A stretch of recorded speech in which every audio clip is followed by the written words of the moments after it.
Hey guys, Justin here. Quick note, thanks once again to Steve for sponsoring this video. We're doing this for St. Jude again. If you didn't see my community post last week, we were actually able to raise $100 for St. Jude just from these videos that Steve sponsors me with. So that's awesome, and I can't wait to keep doing them. And be on the lookout for some special events and some streams I'm going to be doing in the not so distant future, just for going towards benefiting St. Jude's. So that'll be a lot of fun. And then also the hot lap here is going to be second lap. First lap just doesn't have enough grip here, so let's get right to it. You get zero. Darn it, I tried holding the throttle a little bit in 3 and 4. Okay, Grandma? Well, with brake, that does not help. But I am up to a 5.4 on the first lap, so there's that. What, Grandma? Second lap out. First lap was just blowing out the tires. I know.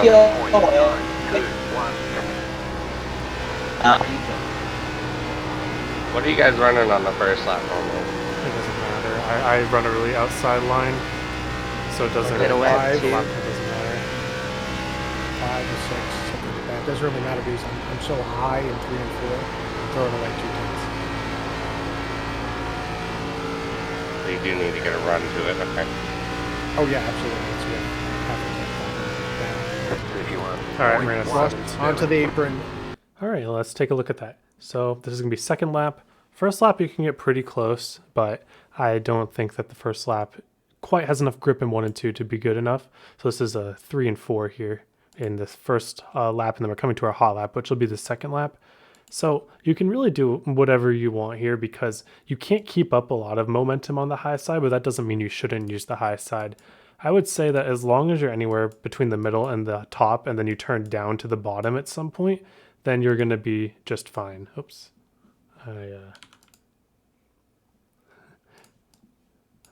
So then from there, what I did was I basically stayed at the top here, but I wanted to get the car turned off the wall as quickly as possible.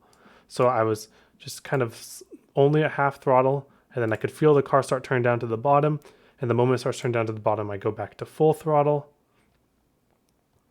And so really anything can happen here, and it's all going to more or less be the same. You can drive this line, you can cut down the track more, you can kind of even slide up to the wall a bit, and as long as you're not sliding your rear tires and getting loose, then that is okay. So basically do whatever line allows you to keep your rear tires engaged for the whole corner. Okay, so you see I have a good amount of speed here. So I did some experimenting earlier with the amount of apron to cut coming to your lap, and here's what I found. You lose too much momentum going through here, but that doesn't mean that you shouldn't cut the apron at all. So what I do is I wait till the last second when I get to the line, and now I want to, now I want to cut down onto the apron after getting to the line. So get to the start finish line, cut down, cut this little dog leg here. You can go a little bit lower than this, but one thing to really be careful about is that if you try to cut too much of this, you're not going to get back up to the wall in time to turn back down the hill in time. So I'm taking about 100th second of a penalty to just be up here. So you want to be on the wall by the time you get to this black sign. That's what I found. So you get to the wall, and now suddenly you are turning back down the track, and I usually use the wall here. So you see I go to half throttle, just really hold it at half. And now there's a couple ways you can approach this corner. So you can go to a quarter throttle and go to the bottom early and try to pick it up early. I find that's a little harder than just going to half throttle and letting your car come down the track like this. So you lose a bit on entry doing that, but by the time you pick up full throttle, and I'll pick up full throttle just about when I hit the yellow line, I start inching it up. So you see, I can't get to full throttle yet, or else I'll be sliding up. And here, staying on the yellow line is more important than being full throttle. So if I went full throttle here, I would either lose my rears, disengage them, or slide up the track, and we don't want either of those things. So I found that the amount of throttle to hold and make sure that none of those things happens is about 80%. So I hold 80, and then you see here, my car gets loose. So by the time my wheel is straightening out, so you see my wheel is straightening out before I've even exited the corner. So this is the telltale sign that I'm getting loose. So by the time I'm getting loose, I'm actually going to punch the throttle. So you see, here I'm loose, but I'm also punching the throttle. And so now I'm just on a rodeo trying to keep my rears engaged and trying to survive the corner. So here's the thing. Why didn't I stay by the yellow longer? Well, I felt that if I turned the wheel anymore, I would disengage my rears. And even if you keep the car from spinning, you're still losing like half a tenth of a second every time you slide your rears. So I want to track my car up the track in such a way where I'm not going to hit the wall, but at the same time, I am not going to spin my tires. So I actually keep my rears engaged this whole way and just drive off the corner. And we got a pretty good run here, pretty solid. And then we're going to go into 3 and 4. 3 and 4 is a completely different corner. So here's a marker here. We're going to use this even for the race too. You see the ZMAX sign, you see the black sign. Here. Somewhere in between here, there's a zone here. That's when you're going to want to start your turn in. For qualifying, this will be like so. You turn your wheel before you get off the throttle. So some people call this a slight grip flick. I call this a pre-turn. Basically, I point my car before I even let off the gas because I just get a little bit of more rotation for free that I don't have to do mid-corner. So I point my car and I start dumping the throttle. I could have been a little smoother here, but I basically dump the throttle and get on the brake. And now I drag the brake for just the tiniest bit because you don't need to slow down your car that much. So drag the brake, and I would say so the feeling that you're looking for is that you can pick up the throttle to partial and not hit the yellow line. And this is going to take trial and error because it's just timing, it's just feel. But the goal here is going to be to pick up partial throttle somewhere between the first lane and the second lane here. You want to pick up partial throttle in a way to where you don't have to move your wheel anymore and you will just barely get to the yellow line. So once you are able to feel that out, that'll help you out a lot. So you see I'm barely moving the wheel at all and I'm still getting to the yellow. So this extra amount that I'm moving the wheel, that's right front wear, but we don't care. It's qualifying. So now once I get to the yellow, I'm going to start raising my throttle. So you see that I'm about a third throttle. And by the time I get to the yellow, I just start slowly raising it bit by bit by bit by bit by bit by bit by bit. And now we're full. That was about as smooth throttling as you're going to see, honestly. So you want to get the smoothest throttling you could possibly imagine, especially if you're using this bottom lane. A lot of people like to keep their lefts on this right here. I really like this bottom lane. It might be a little more difficult, but I think it's pretty good. But if you aren't used to being this smooth on the throttle, this is definitely something to drill, something to practice. So just barely inching your throttle up. And so that by the time you're full throttle, you'll see that I'm full throttle, but I'm still headed towards the wall. And I don't want to turn my wheel to the left anymore because I'll spin out.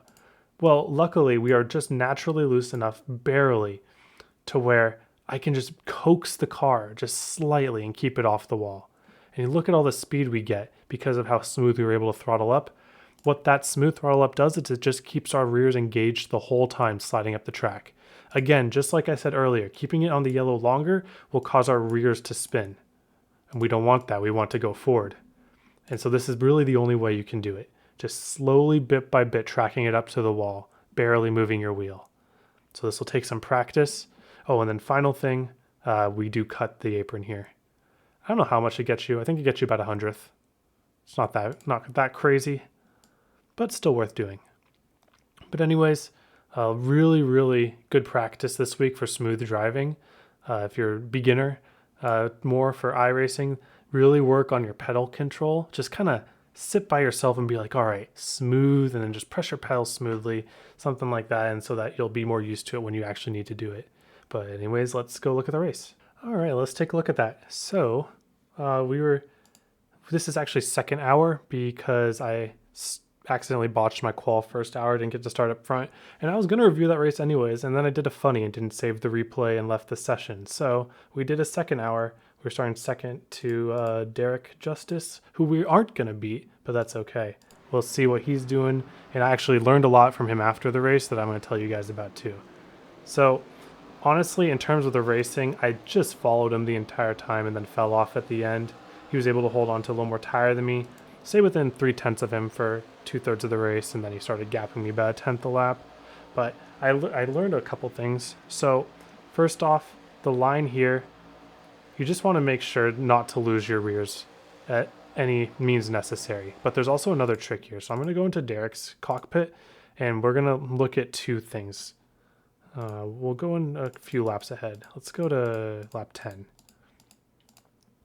So I want you to listen to his throttle. I'm actually going to turn this back up for a second here. Listen to his throttle here into the corner.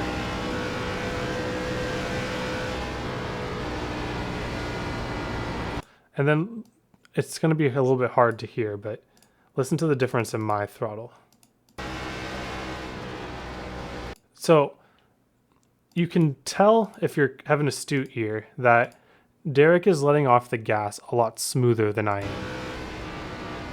There's a couple stages to it. Whereas mine is... That's the best way I can describe it, honestly. So what happens when you're doing what I'm doing and just dumping the throttle instantly is you're kind of messing up your car's weight transfer. If you just dump it the whole way, it kind of doesn't know what to do with itself, and it usually straightens out a little bit. So because of that, I'm just not able to... I have to use a little bit more wheel than he does to get the same turn into the corner. And this is very apparent on 3 and 4 too. Let's listen to Derek again.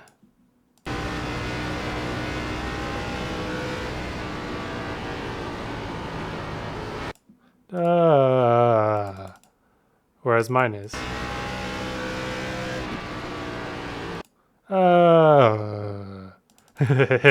You guys get what I'm saying? But anyways, so that's like really key that I'm gonna try next time. Is I was going straight to brake here, but what I needed to do was just let off just a tiny bit earlier. So you see, I'm full throttle all the way until the white sign. If I just started letting off in between the white and the red sign here,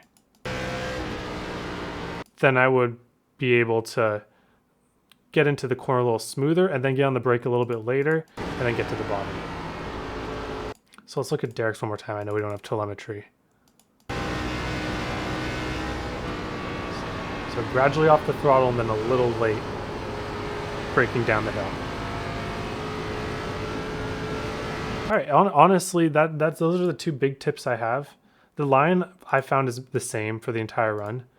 The only thing is that like it's gonna be, I arc my corners a little more as the run goes on. Well, let's look at something. I was running decent laps around like these laps when I was in the 90s were pretty decent. See, he's already pulling away from me. So you see how he's getting to the yellow later than I am? He's able to arc it more. I wasn't super comfortable with that, but what it does is it really sets up a straight exit for him. And he doesn't have to use as much wheel. And then here, I'm doing lefts on the seam here. We were kind of going back and forth. I think you just got to go with whatever your car wants. If you have to force your car to the bottom, don't go to the bottom. If you have to force your car to not go to the bottoms, then just don't force it to do anything. So you see, he kind of missed that corner. But you see, I'm sliding up a little too early. How you counteract sliding up too early is that you get to the line later. So if I drove a little bit deeper and not, see, I'm still dumping the throttle too quickly. If I was smoother down on the throttle and then brought it down later, that's probably a better lap time. I don't get as tight to loose off the corner. See, it looks like I'm getting loose, but the reason I'm getting loose is because I have to turn too much late in the corner. So it's kind of like a tight to loose condition, not enough rotation. But if you see, I think Derek kind of messes up here. But even when Derek messes up, he makes sure that he has a straight run off the corner, whereas I don't really have a straight run off the corner. Let's do one more lap here.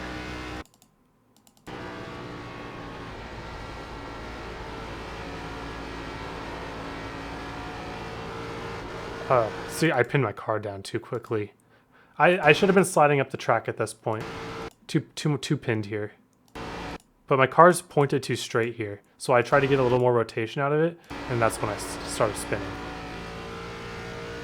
So those are things to think about. You want as straight of an exit as possible on late run, and you want to be smooth not only on your throttle inputs getting onto it, but getting off of it as well. Just smoothness in everything you do. That's what you need to do here at Kentucky.